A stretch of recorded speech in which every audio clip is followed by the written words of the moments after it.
Welcome, everyone. You are listening to Get Out of Your Own Way with me, April Yee, on Transformation Talk Radio. Get out of your way and get what you want through transformative self-care. I'm here to support you in getting out of your own way. So, what does getting in your own way look like? Well, how about letting other people define your value and worth, ignoring your body by not taking care of yourself, and people pleasing? These are just a few ways I've gotten in my own way. In this show, I'll share new perspectives on self-care practices so you can discover options and choices for expanding what's possible for you and your life.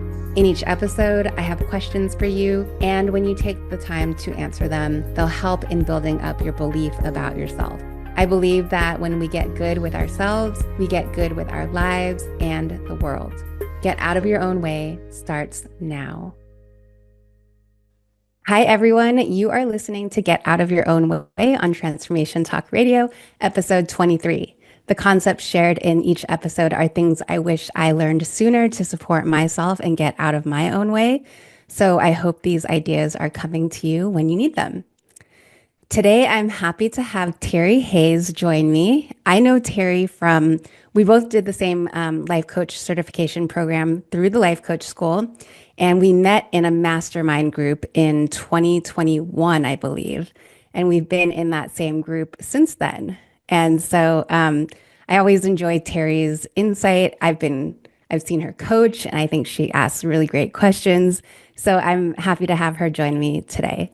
Terri is a life coach dedicated to helping perfectionist achievers quiet their inner critic, overcome procrastination, and take confident action, focusing their time and energy on what matters most without sacrificing their sanity or sense of humor. As an insightful blogger, she extends her passion for personal growth by sharing practical strategies that break big changes into small, sustainable steps. Believing meaningful progress starts with tiny shifts, Terri helps clients break free from the mental scripts that hold them back and build a better relationship with their emotions. Her approach combines clarity, compassion, and a touch of playfulness. Her philosophy: action doesn't have to be perfect. It's about creating momentum, one step at a time. Hi, Terri. Thanks for being here today. Great to be with you always, April. So before you get into the main question, I'll be asking you, how did you decide to do what you're doing today, being a life coach and founder of Out of Small Things? Well, several years ago, I had a friend that kept posting these podcasts and they were just intriguing to me. So I decided, you know what, I'm going to go follow this person. It was the same coach that both of us have worked with. I said, I'm just going to start with episode 1. There was over 400 at the time, which was a little bit daunting, but they just lit me on fire. I would listen to them while I exercised, did housework, did yard work, and plowed through those 400 episodes really quickly. And she'd always invite us to join her community. And I'd always just, oh, your marketing tactics won't work on me. But as I got to the end of those, I just had this is what you're supposed to do when you grow up. And I loved it. And it lit me on fire more than any previous job that I'd ever had. So my company name, Out of Small Things, kind of, you read my bio. I found in all that coaching that when I tried to do big things, I would just shut down and wouldn't do anything. So as I found that just small little shifts would move me forward versus shutting down, doing nothing. Yeah. And so how did you used to get in your own way in the past? That was a great question. I loved having time to ponder it. And I came up with several ways that I got in my own way. But I guess the overarching one for me was being a perfectionist. Mm. And we all might have different things when you say perfectionist, what that drums up in our mind. But for me, the symptoms of that, one of the big ones was continual fear. Mm. There's always a fear of, am I doing it right? What might happen if I don't do it right? And living in continual fear, you just don't show up your best self and don't do your best work when you're in continual fear. Mm. Another one was shunning emotions, Mhm. because a lot of times perfectionists get into black and white thinking, all or nothing thinking, and So there's good emotions and there's bad emotions. At least that's what I used to think. And all the bad emotions, I didn't want to have bad emotions because that was wrong. So I would just stuff them down, not deal with them. If we put them in the box over here, then they'll somehow magically disappear. The biggest one, though, that I think probably that a lot of perfectionists deal with is that inner critic. Hmm. You're not doing it right. You're not measuring up. You can always do better. You can always do better. You can always do better is was probably the hardest part of this whole perfectionist bubble. Hmm. I'm curious, like when you talk about the fear, what was the fear about in terms of like, I guess related to perfectionism? I think ultimately, I wouldn't have said this at the time, but we have these basic needs, these primal needs that come up, and just being part of a society, part of the tribe. And if you don't measure up, if you don't do your part, if you don't do it just right, you might be shunned, you might be pushed out and not accepted. And everyone somehow has to be good enough. And if you're not good enough, then you're going to be rejected, and then you don't have a community, you Mm. don't have people, you don't have a support system. I think it's really what the underlying part of that was. Yeah, it sounds like a fear of not belonging because of potential like perceptions of you. If you like, I guess you thought if you didn't do things perfect or right in a certain way, then you would get kind of like outcast from the group and you wouldn't belong. And I think, we all have that, what you mentioned, like a primal fear of belonging because belonging was part of survival back in the day. Yeah. And probably and a little bit now too, still. Well, the interesting thing about that is it's funny because even though that was kind of the underlying thing, if you really think about it, belonging is more when you can show your humanness and when you can Hmm. make mistakes. Yeah. At least I found that I find more belonging when I can have that vulnerability than when I show up being perfect. I seem to have more of a community with that vulnerability. So it's just an interesting paradox to consider. Yeah, I mean that's such a great reminder. I think Brene Brown makes this distinction. She says that fitting in is sort of like you're adapting yourself to fit in. Like, if we say a square peg and a round hole, but you're square and you're trying to make yourself round to fit in. Whereas belonging is like you get to be who you are and feel accepted for who you are. So true. And I think when we try to be that different shape because we think this is what is acceptable, quite often it's really not. Yeah, Just be yeah. ourselves would be the round peg in the round hole. We find our Yeah. people. You mentioned a little earlier bad emotions. So, like, how would you describe bad emotions? Well, for me, and I think a lot of perfectionists find this, my go-to emotions would be frustration or annoyance or resentment. And who wants to, anyone that expresses those emotions is bad. So if I can hide Mm, them, if I can suppress them, if I don't have bad emotions, then I'm not a bad person. And mm, I can just hide them and fake it and pretend I'm not frustrated because that would make me a good person. mm. And when you were doing all these things, what did your life look like and how did you feel in your life? I was very reactive. Mm, Because if I was frustrated, then, well, the biggest one, I guess, would be defensiveness. If anyone would bring anything up that I might be doing something wrong, then I would want to turn it around. The defensiveness would come up. I would say things that I regretted later. I'd maybe act in a manner, maybe shun them or not talk to them.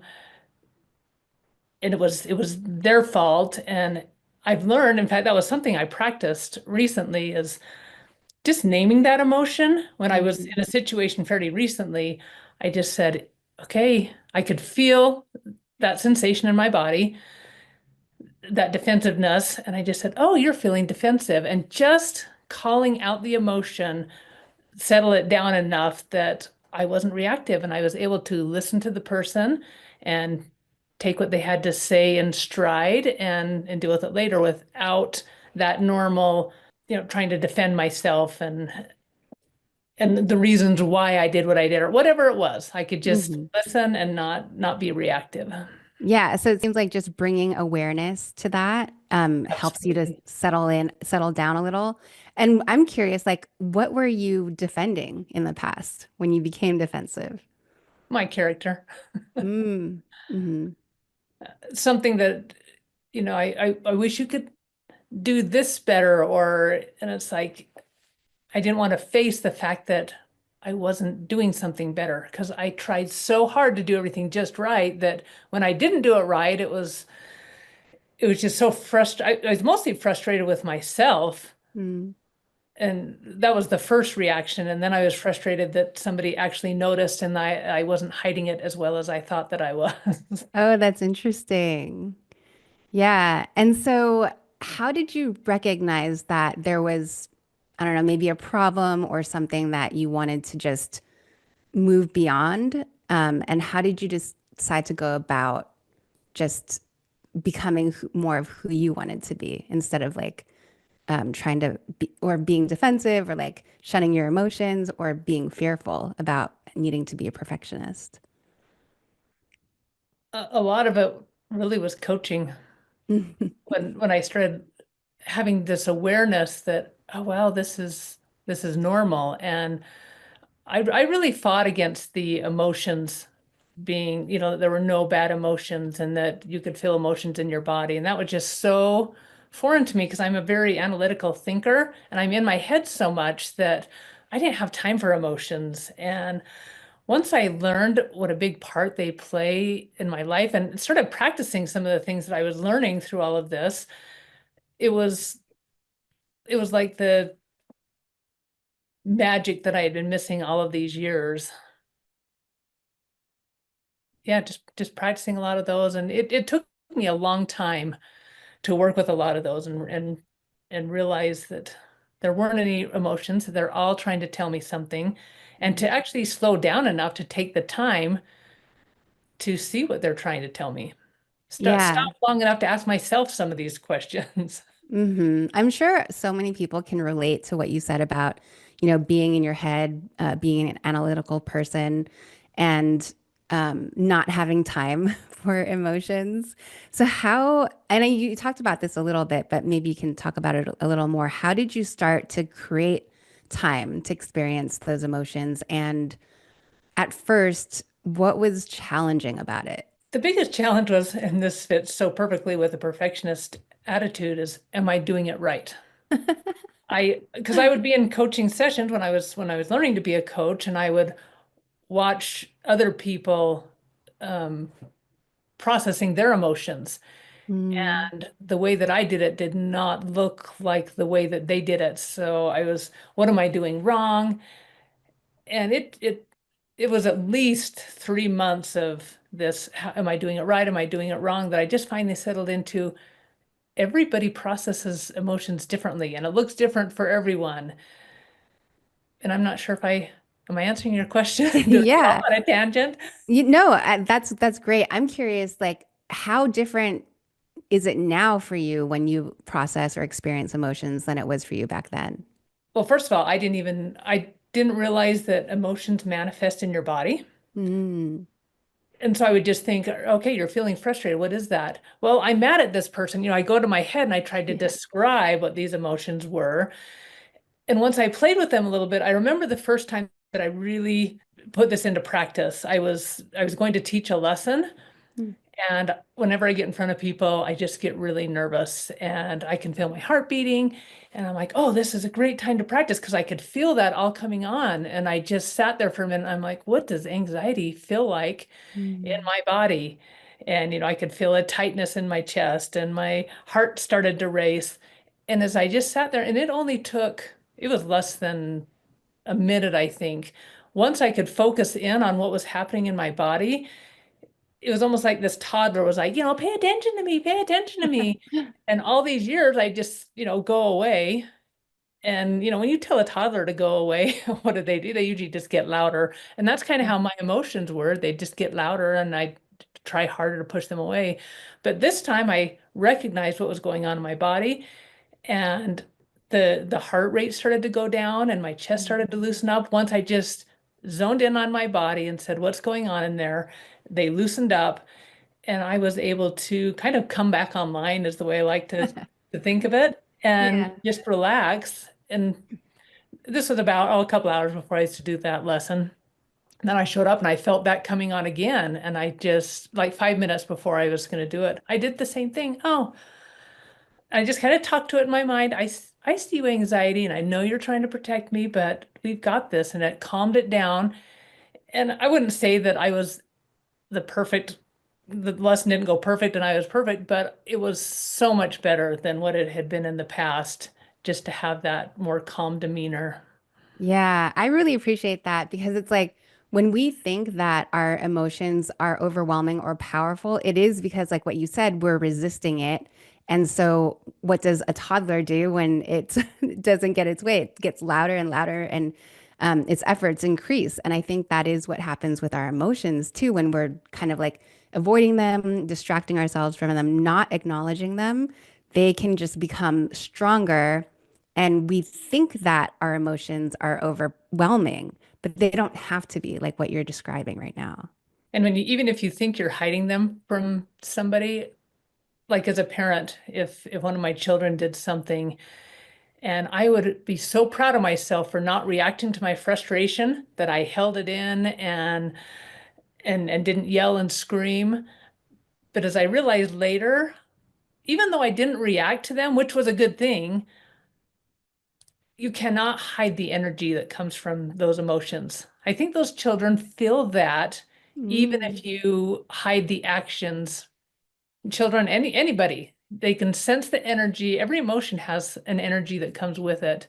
And mhm. people can sense that even if we can suppress reacting to them. Yeah, that's really interesting to consider. So it's like even though we think we're hiding it on the surface, the energy of it can still come through, and the other person might recognize it or still feel it. I think so. Maybe I'm wrong. I mean, I think that's accurate. And kids can be, very perceptive too. So it's like when you're saying one thing and your energy doesn't match that thing, then they'll pick up on the energy instead of the actual words. Absolutely. Yeah. And so you call your business Out of Small Things. And you mentioned this a little earlier, but I'd love to hear you talk more about how small things or small steps, small practices can lead to big change. Well, just little things that I started doing, especially when I started noticing how things felt in my body. Like I need to do this or I Hmm. have to do this. I just feel this whenever I say that about something, I just feel this tightness in my chest, like, ugh. And I don't want to do it. But when I just shift one little word instead of saying need and say, actually, let's say changing a diaper. I have 4 kids, so I've done a little bit of that. And I need grandkids to change now. that. I need to change that diaper. And who wants to do it? And of course I'm going to do it because I'm a responsible mother. But if I really think about it, yeah, I don't want the consequences of leaving a dirty diaper on a baby for a long time. So really, I do want to change that diaper. And if I just Mm, change it to anything that I'm doing, that I want to do it, or I get to do this, there's a whole different feeling in my body that comes from that. It's more open, and I'm more likely to do it when I make those little shifts in just one little word can mhm. is the difference between procrastinating something versus moving forward and doing something. Yeah. Yeah. I really like that. It's almost like that semantic shift. And I love the ones you chose. I want to or I get to versus like I have to or I need to. That really does like have an energy shift. Should is to me, that's like the coaching swear word of I don't know that there are very many times where should feels good to me. Because Mm-hmm. anytime I should do something, you think about it, just practice it a little bit. Every time you say to yourself, I should do something, see how motivated you do it or how often you do it. But when I change that to could, I Mm, could do this, then it's like I have an option. It's not a command like you have to do this or you should do this. It's yeah. like you have a choice now. I could do this. And Hmm. maybe I will, maybe I won't. But if I have the choice, then I'm more likely to want to do it. Maybe that's my inner rebel coming out. I don't know. Yeah, I mean, even when you say could, it just like it opens up a realm of possibility. So that feels a lot more light and like liberating than should. So I'm curious, like when, knowing what you know now, about like perfectionism and tendencies around fear regarding perfectionism, shunning emotions, like what advice or support would you give to your past self who is struggling with these things? I would have to lean more on the support side of that. Mm. Knowing my younger self, if I would have told my younger self things that I've talked about today, she would have just looked at me like you're crazy. Emotions are not that big of a deal. And I don't know that she would have listened very much, but the support that I would have given her would be, do you know what? I just love you no matter what. Doesn't Mm. matter what you do or what you don't do. If you make a mistake, because I know that you don't really make very many mistakes because you're trying so hard not to, but when you make a mistake, when you mess up, I still love you anyway. I can love Mm. the good part of you and I can love the bad part of you. And to have that security, knowing that I could be loved either way Mm. would probably be the support that I would give that younger me.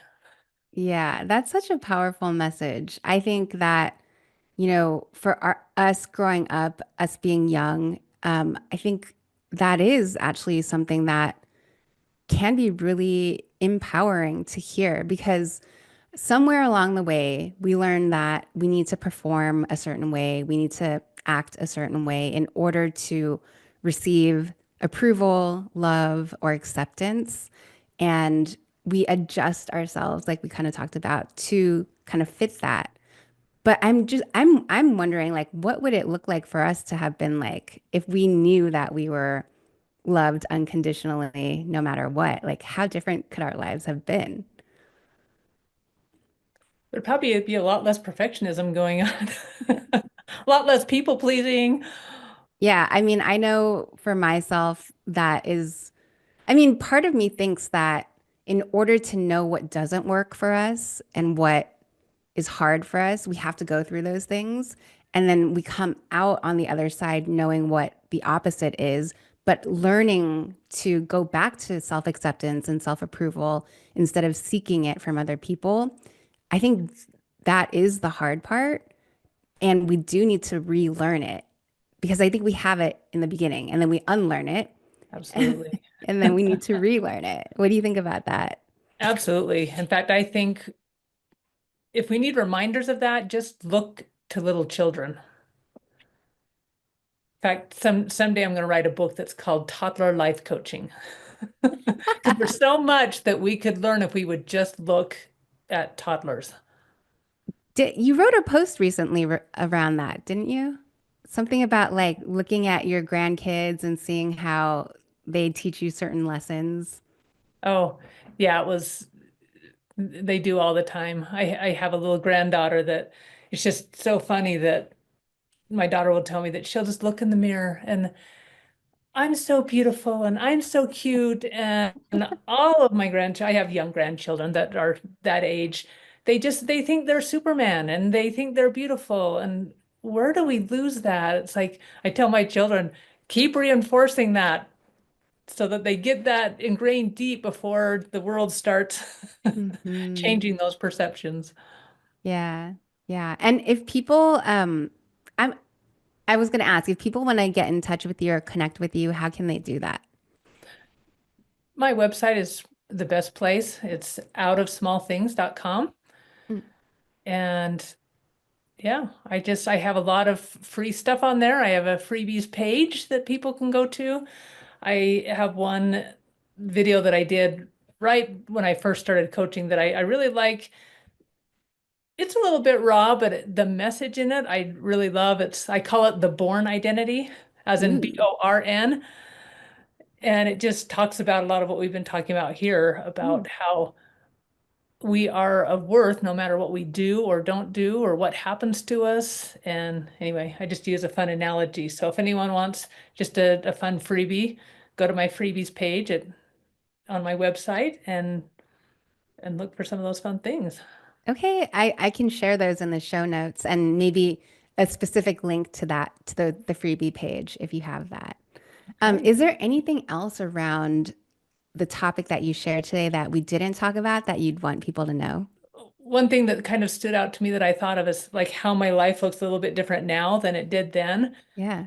And the biggest thing would be that I'm most proud of is that I'm my own best friend. Hmm. And it used to be that I used to hate to be by myself. I used to hate to be alone. And so I would keep myself busy, either by being around other people or busy doing things all the time.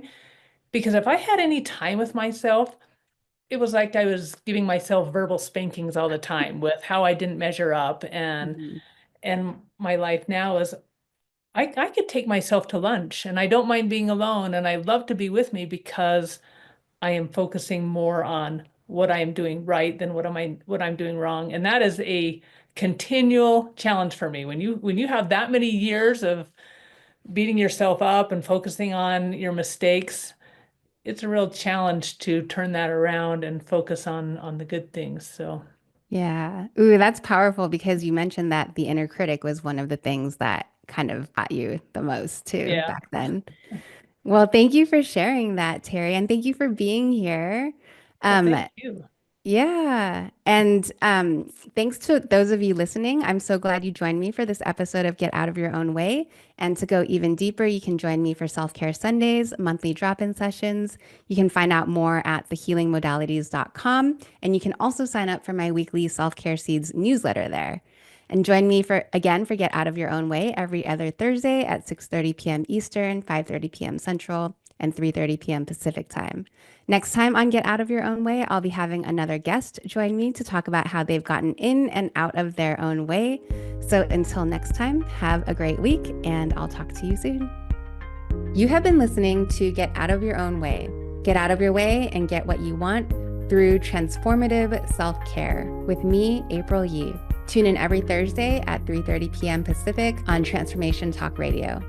In each episode, I present new questions that support you in building up your beliefs about yourself. To connect with me or for more information, you can email me at thehealingmodalities@gmail.com or visit my website, thehealingmodalities.com. See you soon.